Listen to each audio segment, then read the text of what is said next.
Ya shalom Bapak Ibu, selamat malam. Saudara-saudara yang kekasih di dalam Tuhan Yesus, kita jumpa kembali dalam acara Rumah Doa Keluarga. Saya percaya kita semua sudah siapkan hati untuk datang bersekutu, memuliakan nama Tuhan, menyembah Tuhan, mendengarkan suara firman-Nya. Puji Tuhan, saudara, kita akan buka ibadah doa kita dengan doa. Segala pujian dan hormat dan syukur kami kembalikan hanya kepada Bapa yang kekal, yang punya langit dan bumi, Bapa yang mengasihi kami di dalam nama Tuhan Yesus Kristus, Juru Selamat kami yang hidup. Kami bersyukur malam ini kami boleh berjumpa lagi, kami boleh masuk dalam rumah doa, datang dulu di kaki Tuhan, memuji menyembah Tuhan, dengar suara Tuhan, firman Tuhan. Kami mau membuka hati kami semua, pendengaran kami sucikan, tanah hati kami sucikan Tuhan, dengan kuasa darah Yesus. Semua roh-roh yang mau menghalangi, yang mau mencuri berkat-berkat yang Tuhan sediakan bagi kami tolak usir semua dalam nama Tuhan Yesus.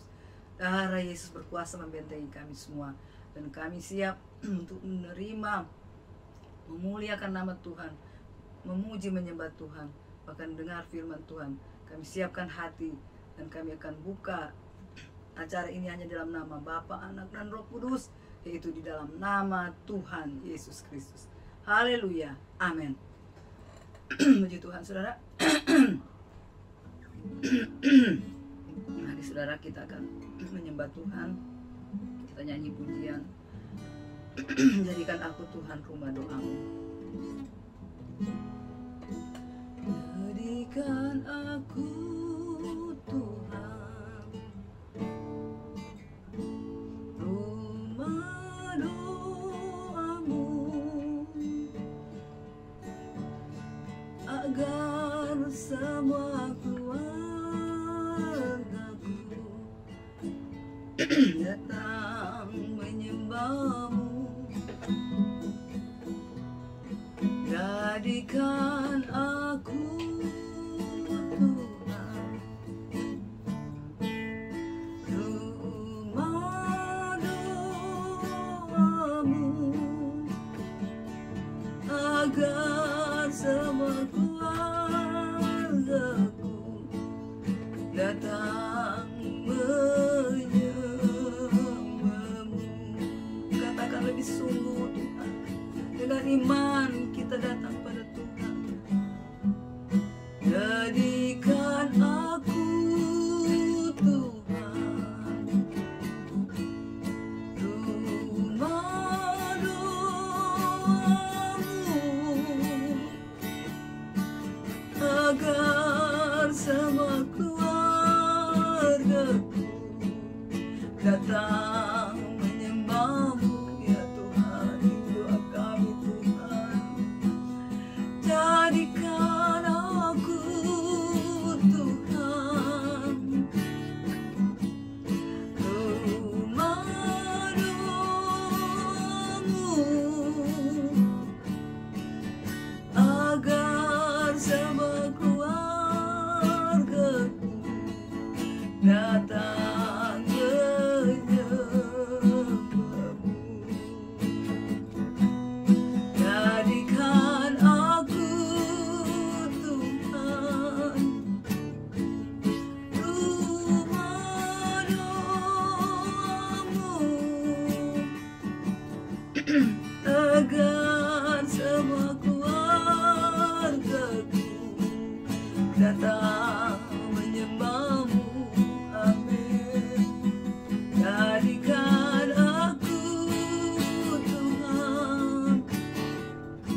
Haleluya, haleluya, haleluya.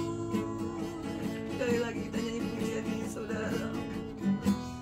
Jadikan aku Tuhan rumah doamu,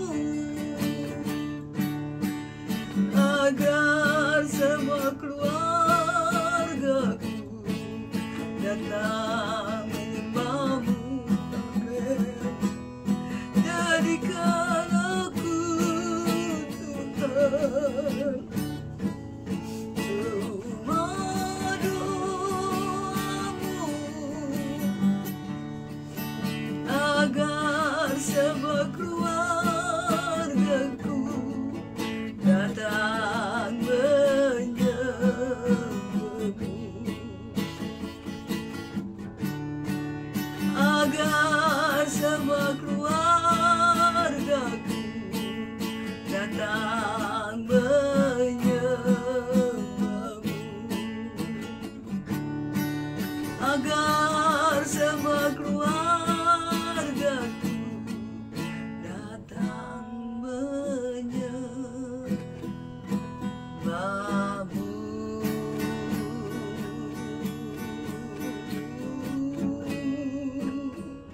Ya Tuhan, ini kerinduan kami. Kami rindu agar semua keluarga kami datang menyembah-Mu Tuhan. Ini doa kami Tuhan. Jadikanlah kami pendoa-pendoa. Jadikan kami rumah doa yang selalu datang bersekutu dengan Engkau. Terima kasih buat kesempatan yang indah ini Tuhan. Kami boleh lagi bersekutu dengan Engkau, menyembah-Mu. Kerinduan kami Tuhan. Tiliklah kiranya kerinduan kami agar semua keluarga kami datang menyembah Engkau. Tarik mereka yang masih jauh, tuntun mereka Tuhan yang telah meninggalkan Engkau, pulang kembali, datang kembali kepadamu. Terima kasih Bapa. Terima kasih Tuhan. Kami bersyukur saatnya kami mau dengar firman Tuhan. Urapi, sucikan kami semua pendengaran kami, hati kami sucikan dengan kuasa darah Yesus. Urapi kami hamba-Mu Tuhan yang menyampaikan firman. Biar urapan kuasa-Mu mengalir, sehingga setiap pendengaran kami semua boleh diurapi, boleh menerima berkat firman Tuhan. Sembunyikan hamba di balik salib-Mu. Biarlah Tuhan yang nampak dan kemuliaan-Mu yang turun memenuhi umat-umat Tuhan saat firman Tuhan disampaikan. Terima kasih Bapa. Kami mengucap syukur. Kami mau sambut firman-Mu di dalam nama Tuhan Yesus. Haleluya. Amin. Puji Tuhan, kita masih ada dalam topik atau tema kita adalah rencana abadi Allah. Rencana abadi Allah apa saudara? Yaitu keselamatan. Dari Taman Eden sampai ke Taman Firdaus, yaitu di sorga. Tuhan merencanakan kita untuk kembali bersama-sama dengan Dia. Itu sebabnya karena semua dimulai dari rencana Allah, maka Allah terus menyelesaikan rencananya lewat karya yang terbesar, yaitu Yesus Kristus Tuhan. Puji Tuhan saudara. Kita akan mau baca bersama-sama di dalam kitab Petrus ya, 1 Petrus pasal 3 ayat 18 sampai 20. Kita baca di dalam ayat 18 ya, saya bacakan.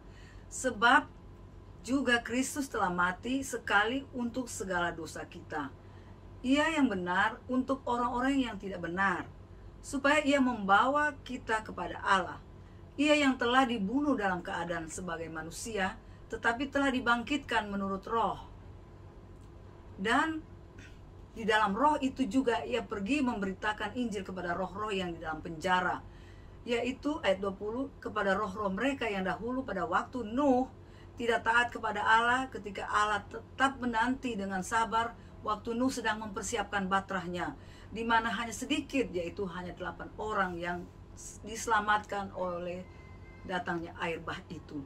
Puji Tuhan saudara. Kita baru saja memperingati hari kematian Yesus di kayu salib ya saudara, yang disebut Jumat Agung. Tuhan telah mati sekali untuk selama-lamanya. Apa sebabnya, saudara? Dia yang harus datang. Pada zaman perjanjian lama, Tuhan telah memberikan hukum Taurat kepada bangsa Israel, umat pilihan Tuhan, supaya mereka beribadah. Tuhan memberikan hukum apa yang harus mereka lakukan, karena ibadah itu bukan saja ritual, tapi dalam keseharian adalah ibadah. Dalam keseharian hidup kita, kita harus menunjukkan bahwa kita beribadah kepada Tuhan, kita melakukan firman Tuhan. Tapi apa, saudara? Mereka telah diberikan hukum Taurat untuk melakukan, kalau mereka berdosa, mereka melakukan hal-hal yang tidak berkenan kepada Tuhan, imam mereka harus mengadakan korban pendamaian. Dan itu peraturan yang ada pada zaman Taurat, ya. Mereka harus menyembelih domba jantan atau lembu jantan sesuai dengan kebutuhan berapa orang yang membutuhkannya. Kalau keluarganya besar, harus lembu. Kalau keluarganya kecil, harus domba saja. Atau kalau cuma sedikit sekali, harus burung saja. Apa tujuannya? Mereka mengadakan penyembelihan korban penyembelihan binatang ini, yaitu darahnya diambil untuk dipercikan kepada mezbah yang dipersembahkan kepada Tuhan.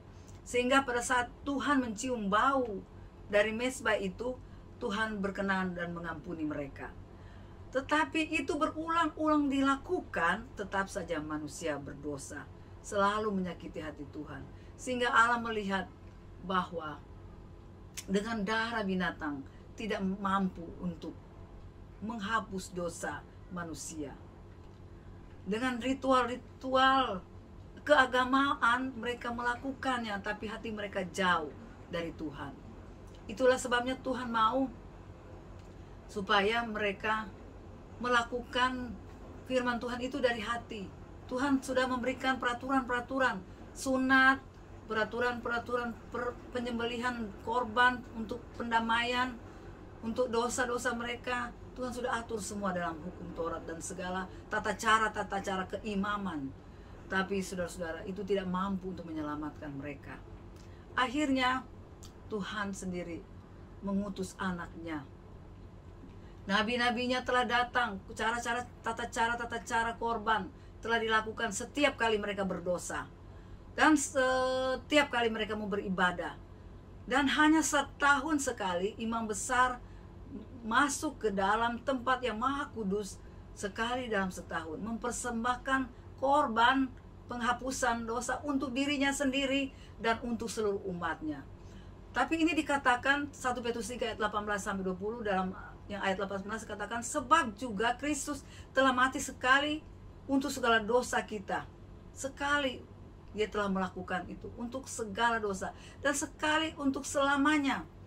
Tuhan tidak akan berulang-ulang kali mati untuk menebus dosa kita. Itulah sebabnya, saudara, kita jangan melakukan firman Tuhan dan berkubang lagi, berdosa lagi. Sudah datang kepada Tuhan, berbuat dosa lagi, tinggalkan Tuhan lagi. Sama aja kita menyalibkan Tuhan 2 kali. Tapi Yesus cuma sekali mati untuk segala dosa kita. Ia yang benar untuk orang-orang yang tidak benar. Dia datang mencari orang-orang yang berdosa.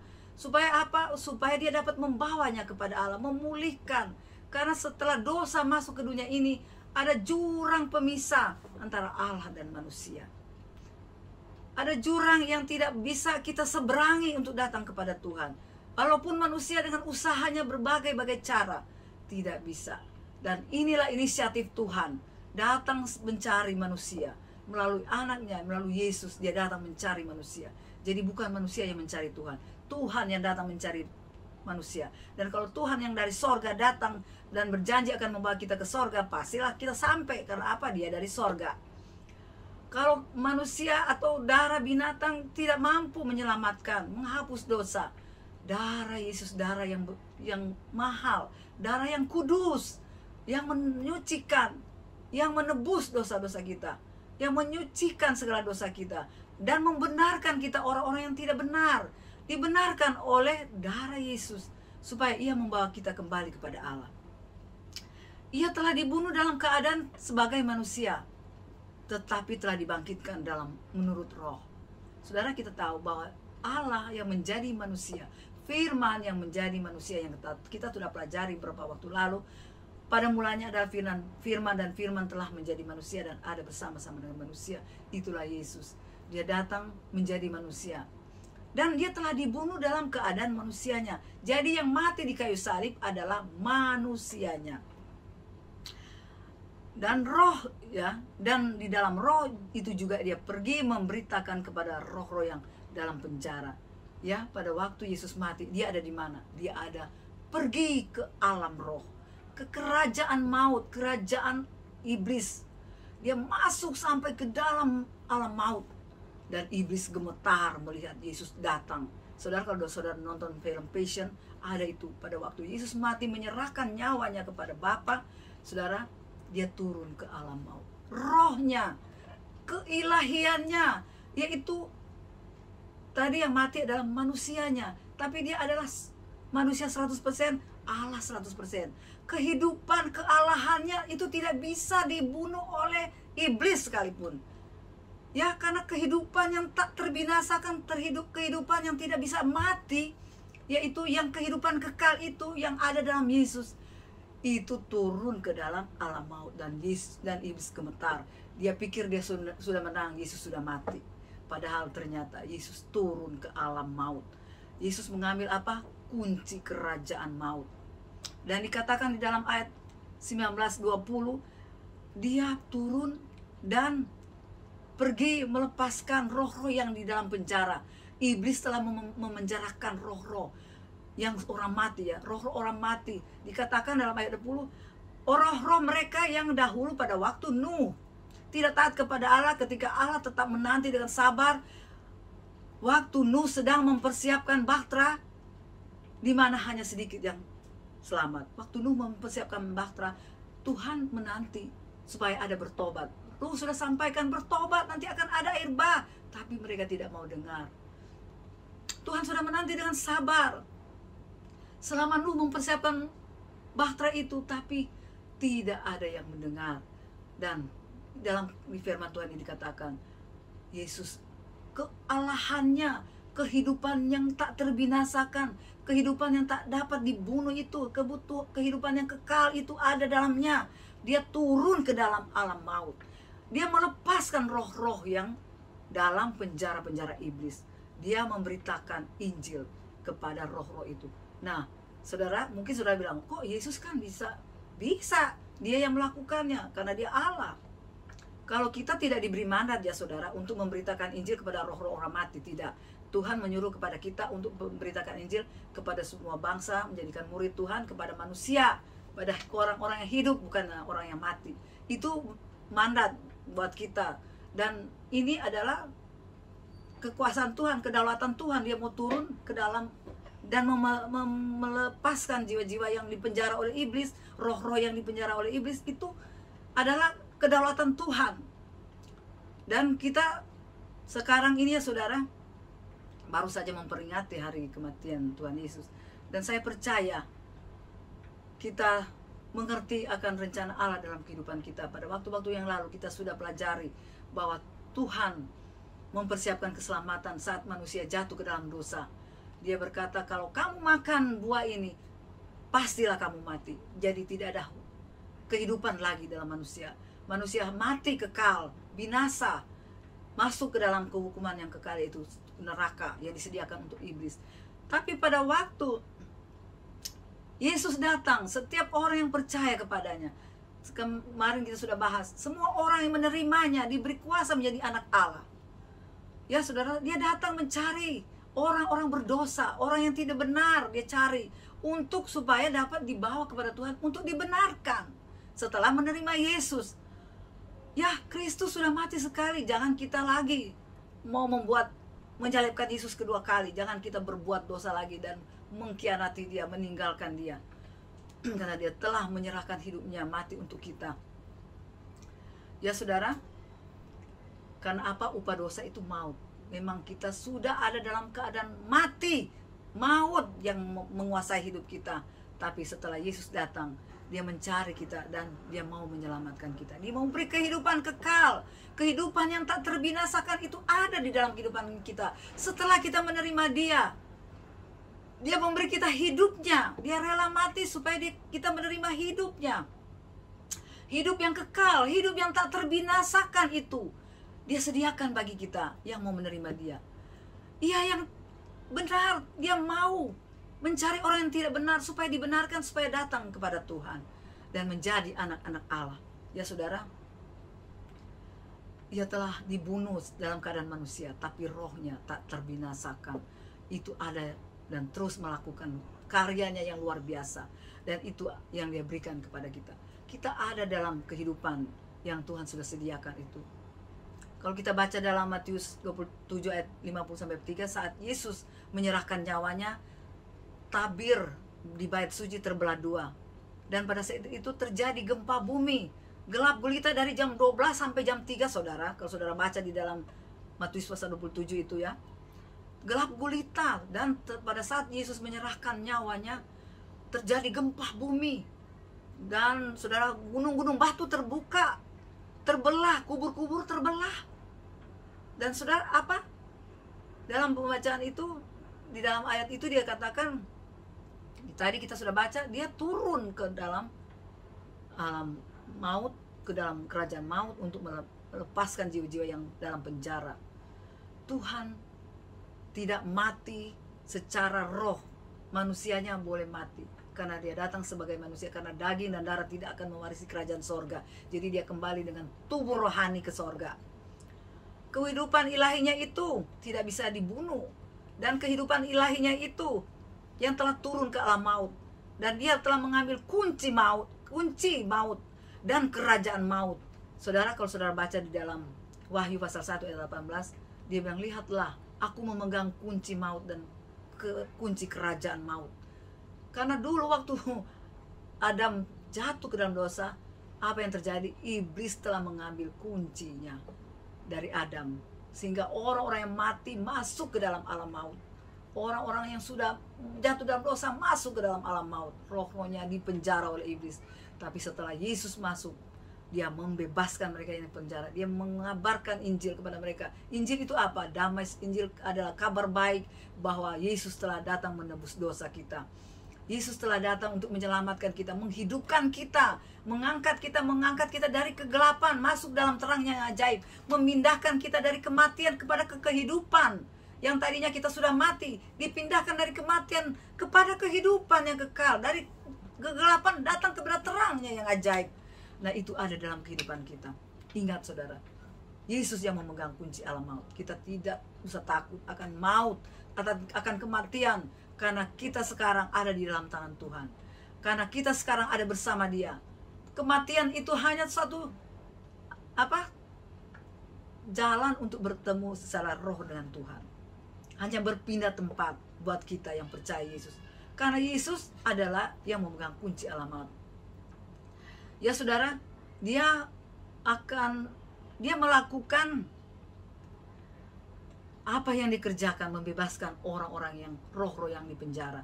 Tapi kita harus pergi memberitakan kepada orang-orang pada yang hidup, memberitakan kabar baik. Injil itu adalah kabar baik, kabar keselamatan. Dan saudara, ingat bahwa kehidupan yang tak terbinasakan itu yang Tuhan berikan kepada kita. Kita harus jaga. Walaupun itu tidak bisa dibinasakan, dibunuh oleh iblis, tapi jangan lupa, jangan tertipu dengan tipuan iblis seperti Hawa seperti Hawa ditipu oleh iblis. Karena apa saudara? Kalau kita sudah ada dalam kehidupan yang tak terbinasakan, itu ada dalam kita, kita harus pelihara. Dengan apa? Kehidupan rohani kita harus diberi makan dengan firman. Harus ada persekutuan dengan Tuhan, menyembah dan memuji, menyembah Dia, bersekutu dengan Dia, mendengar suaranya, hidup dalam persekutuan. Kita menjadi satu dengan Dia, karena tujuan Tuhan supaya kita menjadi serupa dengan anaknya Yesus Kristus. Karena supaya itu kita dapat memanggil Dia Bapa, karena kita menjadi sama dengan anaknya. Hidup dalam kehidupan kita ada kehidupan yang tak terbinasakan. Tapi apabila engkau meninggalkan persekutuan dengan Tuhan, engkau ditarik dari persekutuan dengan Tuhan oleh iblis. Itulah tipu dayanya untuk menarik kita jauh dari hadirat Tuhan, sehingga kita tidak diberi makan rohani kita. Rohani kita kalau tidak diberi makan, coba saudara, tubuh kita dicoba nggak diberi makan 1 bulan, apa yang akan terjadi? Kurus kering kayaknya. Dan lama-lama kita tidak ada sumber-sumber yang menghidupkan tubuh ini, tidak ada lagi gizi, lama-lama sakit, lama-lama apa? Mati. Kalau sudah sakit akhirnya maut. Demikian dengan rohani kita. Kalau kita keluar dari persekutuan dengan Tuhan, tidak lagi ada aliran kuasanya, tidak ada lagi firman, tidak ada lagi makanan, dan rohani kita akan mati lemas. Iblis tahu itu, sehingga dia mau menarik kita dari persekutuan dengan Tuhan. Dia membawa kita jauh dari Tuhan. Jangan saudara, tolak dalam nama Yesus, karena kita diberi kuasa menjadi anak Allah. Kita diberi kuasa untuk mengusir iblis. Iblis tidak diberi kuasa untuk mengusir manusia, tapi manusia diberi kuasa untuk mengusir iblis di dalam nama Tuhan Yesus dengan iman. Ya saudara, jadi saudara ingat, kita tidak boleh meninggalkan persekutuan kita dengan Tuhan, ibadah kita. Karena firman Tuhan berkata, jadi jangan kita meninggalkan ibadah seperti yang dilakukan oleh sebagian orang. Mereka meninggalkan ibadah mereka, sehingga mereka dikuasai oleh iblis.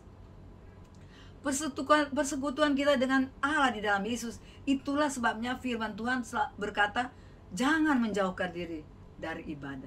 Kita harus ada persekutuan. Sebagaimana kita bernapas, begitupun kita membutuhkan Tuhan. Sejauh dari nafas kita, sesuai dengan kebutuhan kita bernapas, itulah kebutuhan kita akan hadirat Tuhan, akan kasih Tuhan, akan firman Tuhan. Kecuali kita tidak berhenti, sudah tidak bernapas, sudah meninggal, sudah tidak bernapas, ya sudah tidak lagi membutuhkan persekutuan dengan Tuhan, karena sudah selesai tugas kita. Kita sudah dibawa kepada tempat yang disediakan bagi kita dari Tuhan.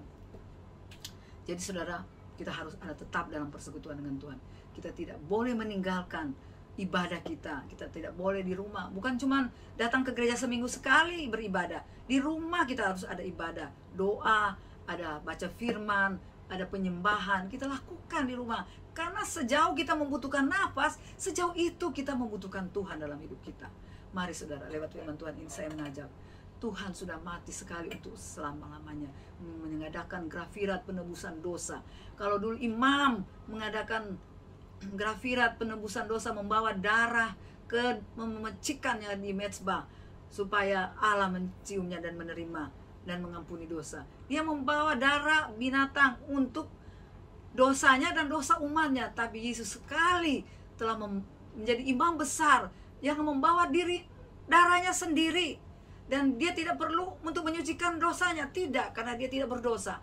Dia hanya membawa darahnya sendiri untuk menyucikan dosa umat manusia yang mau percaya kepada dia.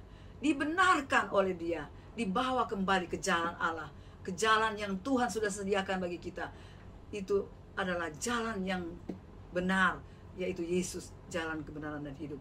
Tidak ada orang sampai kepada Bapa di Firdaus yang sediakan Bapa bagi kita. Tidak ada seorang pun sampai ke sana. Kita tidak bisa kembali ke Taman Eden, Taman Firdaus yang Tuhan sediakan, kalau kita tidak ada persekutuan dengan dia, tidak melalui Yesus. Ya saudara, itulah sebabnya lewat firman Tuhan, Tuhan mempunyai rencana bagi kita untuk menyelamatkan.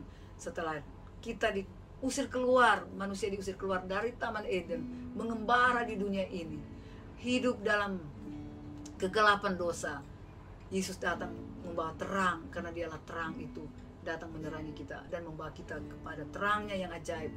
Dia telah mati untuk menebus dosa kita, darahnya yang untuk menjadi pendamaian, untuk mendamaikan kita dengan Bapa. Sebab itu saudara, jangan menyakiti hati Tuhan, jangan menyakiti Yesus, jangan menyalibkan dia kedua kalinya. Cukup sekali untuk selama-lamanya dia mati di salib buat kita semua. Saudara, kita ingat karya Yesus yang luar biasa dalam hidup kita. Mari kita nyanyi pujian karya terbesar. Karya terbesar dalam hidupku, pengorbananmu yang selamatkanku. Engkaulah harta yang tak ternilai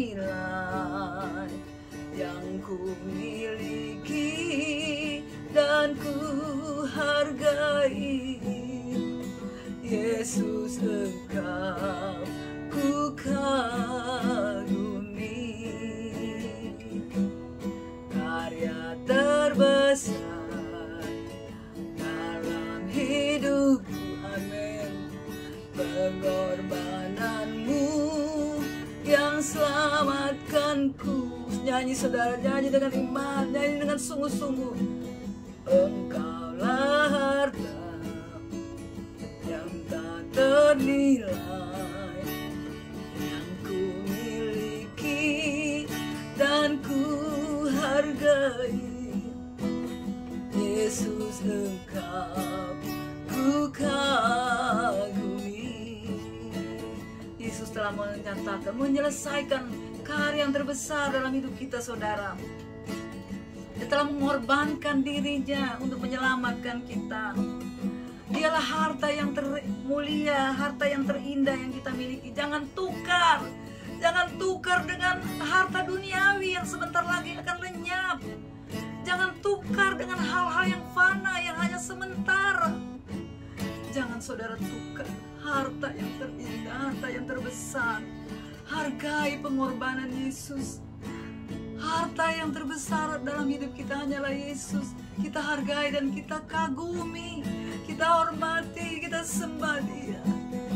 Karya terbesar dalam hidupku, pengorbananmu yang selamatkanku, amin. Engkaulah harta yang tak ternilai, yang ku miliki dan ku hargai. Yesus, Engkau ku kagumi.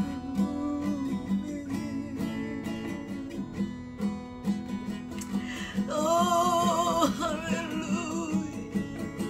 Karya terbesar Yesus, pengorbananmu Yesus, takkan kutukar dengan apapun di dunia yang fana ini. Yesus, haleluya, haleluya. Takkan kutukar dengan kesenangan duniawi, dengan harta duniawi, dengan jabatan apapun di dunia ini yang sementara, dengan popularitas apapun yang sementara saja, kenikmatan dunia yang sementara. Akan kutukar Tuhan. Engkaulah harta yang kumiliki, Engkaulah harta yang terbesar yang kumiliki. Saudara, katakan pada Tuhan, berjanji di dalam, buat komitmenmu saat ini. Tuhan, Aku tak akan menukar semua Tuhan yang Kau lakukan dalam hidup kami. Sangat berharga, sangat berharga keselamatan yang Kau berikan. Sangat berharga. Itulah harta satu-satunya yang kami miliki. Takkan kutukar dengan apapun di dunia ini. Haleluya, haleluya. Saudara, buat komitmen dengan Tuhan saat ini. Yang mungkin saat-saat ini engkau mulai lemah, mulai tinggalkan ibadahmu, mulai tinggalkan persekutuanmu dengan Tuhan. Kembalilah saudara, kembalilah. Dia menanti engkau, Dia rindu membawa engkau ke tempat yang disediakan bagi kehidupan yang kekal, surga yang sudah menanti engkau. Jangan tukar dengan harta duniawi, jangan tukar dengan apapun. Hanya itulah yang paling berharga, yang akan membawa kita pada kekekalan, kehidupan yang tak terbinasakan, kehidupan kekal yang tak dapat diberikan dunia ini dan tak dapat diambil oleh dunia ini. Haleluya, haleluya. mana Tuhan mendengar komitmenmu saat ini, katakan pada Tuhan. Katakan, Tuhan, perbaharui. Aku mau memperbaharui komitmenku dengan Tuhan. Aku mau sungguh-sungguh kepada Tuhan. Aku mau hidup sungguh-sungguh menyenangkan hati Tuhan. Karena Yesus sudah mati untuk menebus dosaku. Dia telah membawa aku keluar dari kegelapan. Jangan kembali kepada kegelapan lagi. Terus ada dalam terang firman Tuhan, dalam terang Kristus, maka engkau akan selamat. Saudara, jangan lewatkan, jangan abaikan karya Tuhan yang begitu besar ini. Haleluya. Terima kasih Tuhan buat firman-Mu. Terima kasih Yesus buat karya pengorbananmu di salib yang membuat kami dapat selamat, yang membawa kami berpindah dari kegelapan dalam terang. Kami bersyukur Tuhan, kami diselamatkan. Tuntun kami, Roh Kudus, pegang tangan kami. Jangan biarkan kami jatuh. Jangan biarkan kami meninggalkan ibadah. Jangan biarkan kami jauh dari persekutuan dengan Engkau. Tuntun kami, Roh Kudus, terus dalam rencana-Mu sampai pada kehidupan kekal terasa dalam hidup kami. Terima kasih Tuhan, terima kasih Yesus, terima kasih Roh Kudus. Haleluya. Terima kasih Tuhan, kami bersyukur setiap orang yang datang kepada Tuhan, yang memperbaharui komitmennya. Kami percaya Engkau mendengarkan mereka Tuhan, anak-anak Tuhan yang sementara mendengar, yang mengikuti ibadah ini. Bahkan Tuhan yang akan mendengar lagi Tuhan. Biarlah kami percaya Roh Kudus berkarya, Roh Kudus berbicara, menginsafkan dunia ini akan hal dosa, kebenaran, dan penghakiman. Berbicara lewat Tuhan, firman Tuhan malam ini. Berbicara dalam hati setiap orang yang mendengar dan membuka hati bagi Engkau. Dan mereka datang kepada Tuhan, memperbaharui komitmennya. Mereka menghargai pengorbanan Tuhan. Mereka menghargai pengorbanan Yesus di kayu salib, dan memeliharanya sebagai harta yang paling indah. Dan selalu mengagumi Engkau, karena hanya Engkau yang sanggup melakukannya. Tidak ada manusia yang mau mati untuk manusia lainnya. Tidak ada orang yang mau menanggung kesalahan untuk menanggung kesalahan orang lain. Tidak ada orang yang mau mati untuk orang yang berdosa. Hanya Engkau ya Tuhan. Sebab itu kami naikkan syukur, terima kasih buat firman-Mu. Biarlah firman Tuhan sanggup mengubah kehidupan kami, dan sanggup mengubah kehidupan setiap orang yang sudah mendengarkan dan sementara mendengar, dan yang akan mendengarkan. Kami yakin firman Tuhan ya dan amin, dan tidak pernah berkesudahan, dan tidak pernah berlalu. Firman Tuhan ya dan amin akan melaksanakan setiap apa yang disuruhkannya, akan menyelesaikannya dan menghasilkan dengan baik. Terima kasih Tuhan. Kami saatnya mau berdoa buat pemerintah bangsa kami. Tuhan berkati, Tuhan memberkati baik presiden, wakil, dan semua jajaran menterinya, sampai kepada pemerintahan di RT RW. Tuhan berkati dengan hikmat dan kekuatan kesehatan. Tuhan memberkati TNI Polri, Tuhan yang berjaga-jaga untuk keamanan bangsa ini. Dan kami tahu hanya Engkau lah Allah yang terus mengutus malaikat sorga mengawal bangsa kami ini, sehingga Tuhan, bangsa kami tetap ada dalam keamanan, damai sejahtera dari Tuhan. Tuhan memberkati Tuhan TNI Polri kami supaya terus bekerja dengan penuh tanggung jawab, menjalankan tugasnya dalam menjaga stabilitas keamanan di negeri kami. Tuhan memberkati juga baik Tuhan legislatif dan yudikatif yang menjalankan tugas-tugas dengan fungsi-fungsi mereka. Tuhan berikan selalu hikmat, berikan selalu kuasa supaya mereka dapat menjalankan tugas mereka. Tuhan, Engkau juga memberkati gereja-gereja, Engkau juga memberkati persatuan dan kesatuan umat-umat Tuhan. Engkau juga mempersatukan keluarga-keluarga, tidak ada lagi Tuhan satu dengan yang lain, agar saling mengasihi, saling mengampuni, saling melayani, sebagaimana Kristus sudah mengampuni dosa, kita mengampuni orang yang bersalah pada kami semua. Tuhan, terima kasih Bapa buat pengorbanan, buat karya Yesus di kayu salib, membawa kami hidup berkemenangan, hidup penuh damai sejahtera, hidup yang tak terbinasakan ada dalam kehidupan kami. Terima kasih Tuhan, kami mengucap syukur. Kami akan mengakhiri acara doa malam ini di dalam nama Bapa, Anak, dan Roh Kudus. Terimalah berkat kasih karunia Allah Bapa, cinta kasih sayang Yesus Kristus, dan persekutuan oleh Roh Kudus menyertai kita sekalian mulai saat ini sampai selama-lamanya, sampai Tuhan Yesus datang kembali menjemput orang-orang saleh bersama-sama Dia di dalam kerajaan yang kekal. Di dalam nama Bapa, Anak, dan Roh Kudus, yaitu dalam nama Tuhan Yesus Kristus, kami mau tutup acara ini. Haleluya. Amin. Bapa, terima kasih. Bapa, terima kasih. Bapa di dalam surga, ku berterima kasih.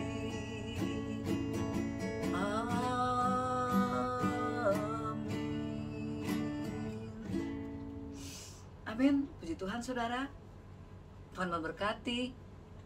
Terima kasih buat kebersamaan malam ini. Terima kasih buat like dan komen saudara, dan share saudara, supaya saudara-saudara kita juga diberkati lewat acara ini. Nama Tuhan ditinggikan, dimuliakan. Haleluya.